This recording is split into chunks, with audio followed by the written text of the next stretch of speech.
ఓకేనా? హలో అండి, this is doctor Madhavi Latha.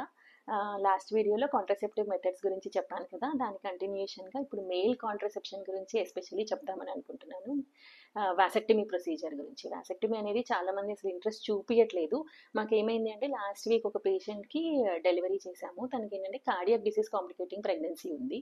So తను ఫస్ట్ ప్రెగ్నెన్సీ, సెకండ్ ప్రెగ్నెన్సీ కూడా కొంచెం హై రిస్క్తోనే కండక్ట్ చేయాల్సి వచ్చింది. సో సెకండ్ ప్రెగ్నెన్సీ అయిన తర్వాత ఫ్యామిలీ ప్లానింగ్ మెథడ్ వాళ్ళు ఆప్ట్ చేసుకోవాలి అనుకున్నప్పుడు, నీకు కార్డియాక్ డిసీజ్ ఉంది కదా, సో రిస్క్ ఎందుకు, నువ్వు సర్జరీకి వెళ్ళకు, మీ హస్బెండ్కి చేయించుకోండి అంటే వాళ్ళ హస్బెండ్ అస్సలు వినట్లేదు. నేను చేయించుకోను, చేయించుకుంటే చాలా ప్రాబ్లమ్స్ వస్తాయి అని అంటున్నాడు. ఇలాగే ఇంకా లాస్ట్ టైం కూడా ఒకసారి అలాగే ఒక పేషెంట్కి థర్డ్ సిజేరియన్ చేసిన తర్వాత సివియర్ అడేషన్స్ ఉంటుంది. సో ట్యూబ్స్ రీచ్ అవ్వలేని అంతగా అడేషన్స్ ఉండేసరికి అప్పుడు కూడా హస్బెండ్ని చేయించుకోమని సజెస్ట్ చేస్తే వాళ్ళందరూ, ఇలాంటి వాళ్ళందరూ విల్లింగ్గా లేరనమాట. అంటే మేము ఎవరికి అడ్వైస్ చేసినా కూడా మెయిల్స్ అనేది విల్లింగ్గా లేరు.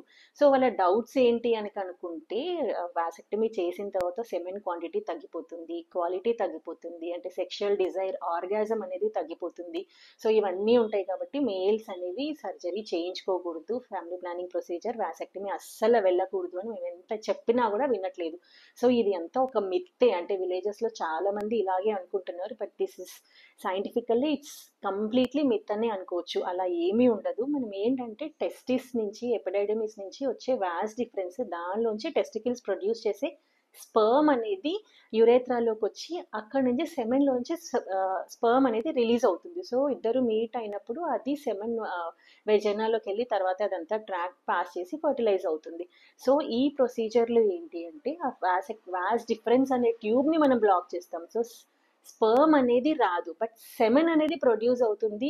ఆఫ్టర్ వాసెక్టమీ ప్రొసీజర్ కూడా సేమ్ ఉంటుంది. సెమెన్ క్వాంటిటీ, క్వాలిటీ అన్నీ సేమ్గా ఉంటుంది. అండ్ ఆర్గాజం అనేది కంప్లీట్గా అది సైకలాజికల్ డిపెండెన్సీ, సైకలాజికల్గా ఉంటుంది అండ్ హార్మోనల్ చేంజెస్ వల్ల ఉంటుంది. కానీ ఈ ప్రొసీజర్కి అసలు రిలేటెడ్ ఉండదు. అన్ని ప్రీవియస్ ఎలా ఉందో అలాగే సేమ్గా ఉంటుంది. ఇంకా వాసెక్టమీ ప్రొసీజర్ చాలా సింపుల్గా డే కేర్ ప్రొసీజర్లో నో స్కాల్పెల్ టెక్నిక్తో చిన్న చిన్న కుట్టితో అయిపోతుంది అనమాట. వాసెక్టమీ ప్రొసీజర్ మినిమల్ కాంప్లికేషన్స్ ఉంటుంది. కాబట్టి ఇలా అట్లీస్ట్ ఇలా కాంప్లికేషన్స్, ఫీమేల్స్కి ఇలా కాంప్లికేషన్స్ ఉన్న వాళ్ళైనా కానీ వాసెక్టమీ ప్రొసీజర్కి కొంచెం వెళ్తే చాలా డెఫినెట్గా అంటే మంచిగా ఈజీగా అయిపోతుంది మేల్స్కి అనేది. ఫీమేల్స్కి సర్జరీ కాంట్రా ఇండికేషన్స్ ఉన్నప్పుడు మేల్స్ చేసుకుంటే it will be good for their family. ఇది కూడా పర్మనెంట్ స్టెరిలైజేషన్ ప్రొసీజర్ కాబట్టి కంప్లీట్ ట్యూబెక్టమీ లాగే. ఇంకా ట్యూబెక్టమీతో కంపేర్ చేస్తే వాసెక్టమీకి కాంప్లికేషన్ రేట్స్ అనేవి తక్కువగా ఉంటుంది. సో సెమెన్ రిలీజ్ అవుతుంది కానీ సెమెన్లో స్పర్మ్ అనేది ఉండదు, కానీ సెమెన్ మీద ఎలాంటి ఎఫెక్ట్ ఉండదు. This is scientifically correct. Thank you.